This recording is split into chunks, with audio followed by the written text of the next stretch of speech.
Today I have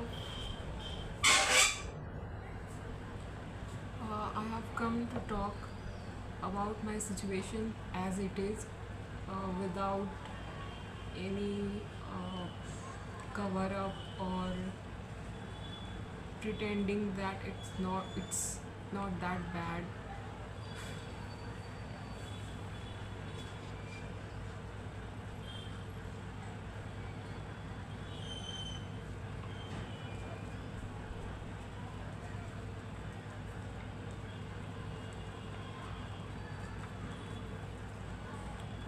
So if you have not followed me from my initial few videos, then you might not know that I have survived domestic violence at hands of my own family. So the people who were like relentlessly doing it to me every day were my own mother and my brothers,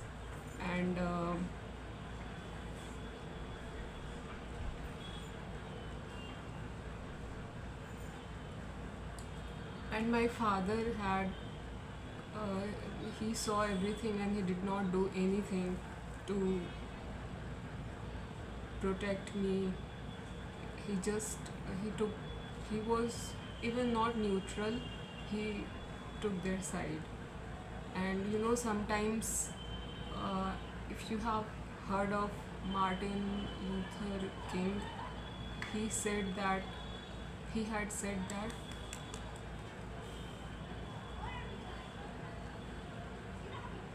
I don't exactly remember his quote, but in silence you become an accomplice to evil.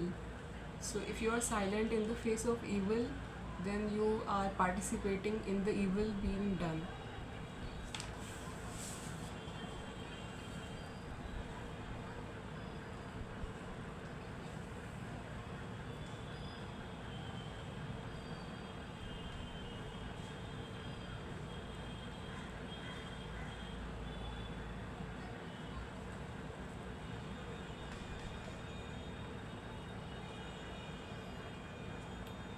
So briefly, I will just give a recap of my journey from surviving that horror to going into spirituality. So a friend of mine, who was not from India, pulled me out in 2017-18, around that time.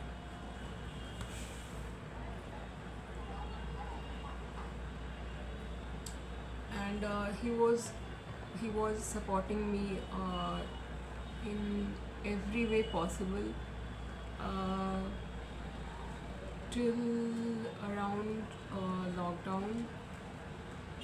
So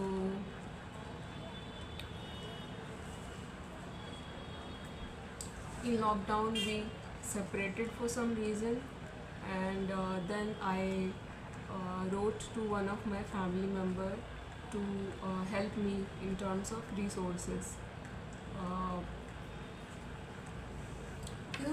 some people, they say that when I have shared my story in person, they think that I am lazy, or I don't want to work. But if you had seen, if I had a like time machine in which, if you could see was what was what I had survived, like that behind the closed doors, all that violence, which was every day. So that damage was soul deep, like bone deep, physically, uh, as if somebody tried to destroy your spirit also. And I call it evil. Like, what happened to me was pure evil.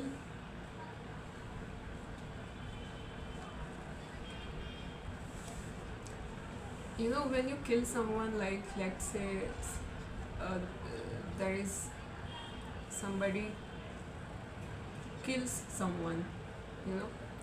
But if somebody does it in a way that they make a person suffer, and they wait for that day that the person who they made suffer will do harm to oneself, so that they won't get their hands dirty. Like outside they can pretend to be this person with their mask on. So that is what happened with me. That uh,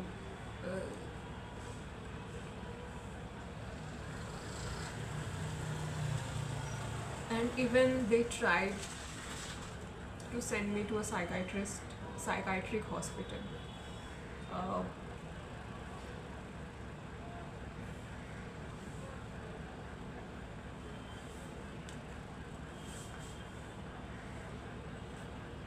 so what is evil? That word, I have seen it with my eyes, and it happened to me. Like, um, yes, evil has many faces, but its horrifying face, I have seen it and survived it.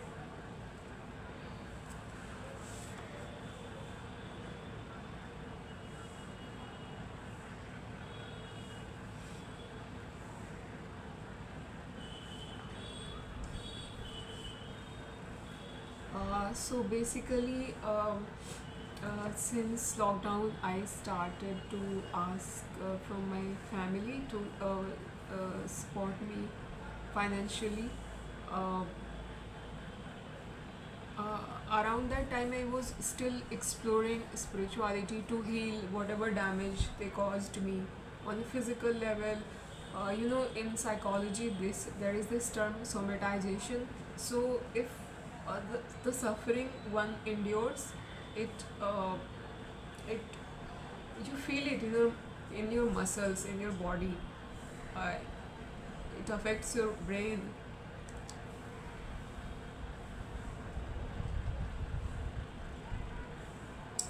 So I healed myself by exploring on my own, by listening to like therapists, even attending therapy myself for a while.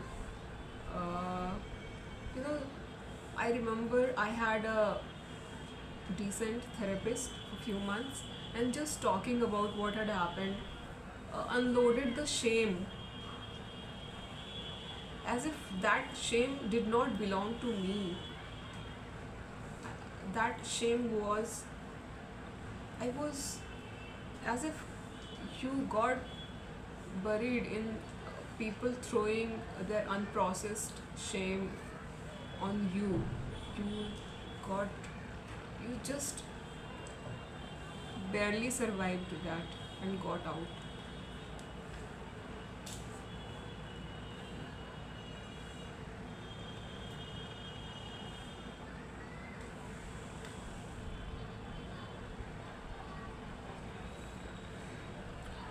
So yes, they sent me.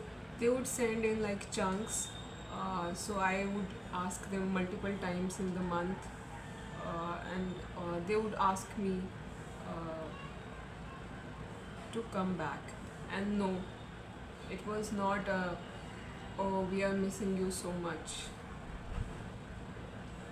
It was more like our evidence of our evil is still alive. So let's lure her. Uh, let's lure her and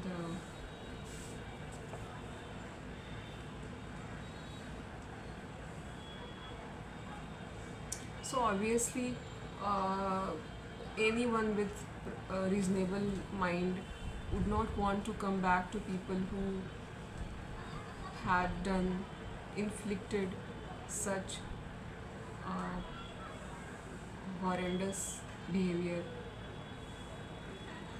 physically, emotionally, verbally.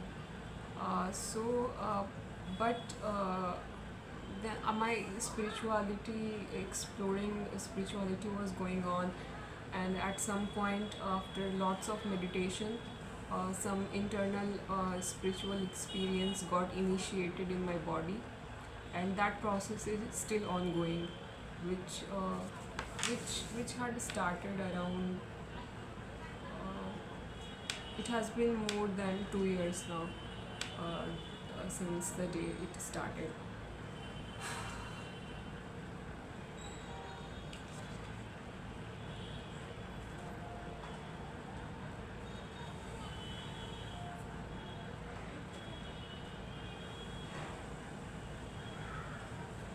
So I was in Himachal, and actually, so this process felt very intense.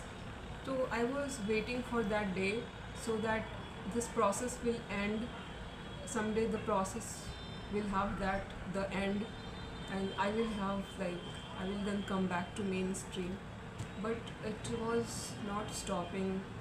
A few months passed, and I also read some people who had gone through spiritual awakening, and have left behind their writings that this process may actually go on lifelong. Uh, so then I came out of hibernation mode, isolation mode. It was not that I was completely living isolated. I was living in a secluded village in Himachal. It was very beautiful. I would say for some places they use this term heaven on earth. So that village was like that to me. There was a river just close by to my homestay, and people were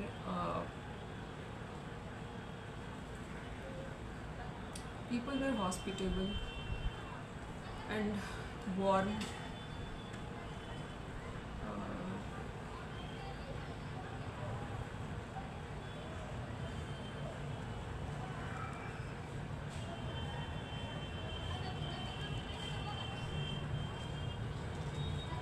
Not all of them, but many of them. Obviously, at every place you will find every kind of people.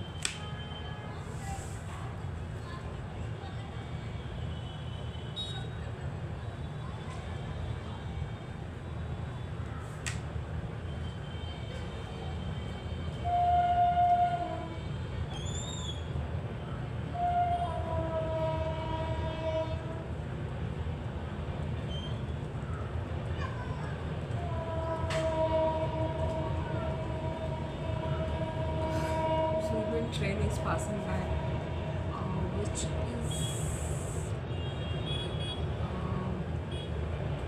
how do I say, like in sync with my pause. So that train is facilitating passing train, my pause requirement.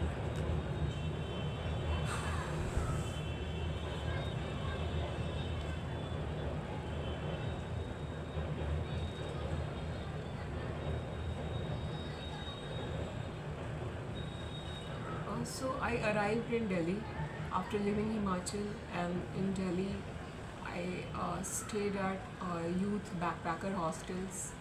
Uh, I had I stayed almost in every popular youth backpacker hostel in Delhi.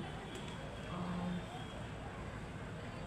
so there, because people, they get to know each other and they ask what you do. So I shared about my spiritual journey and even the spiritual experience. So that sort of became a gossip.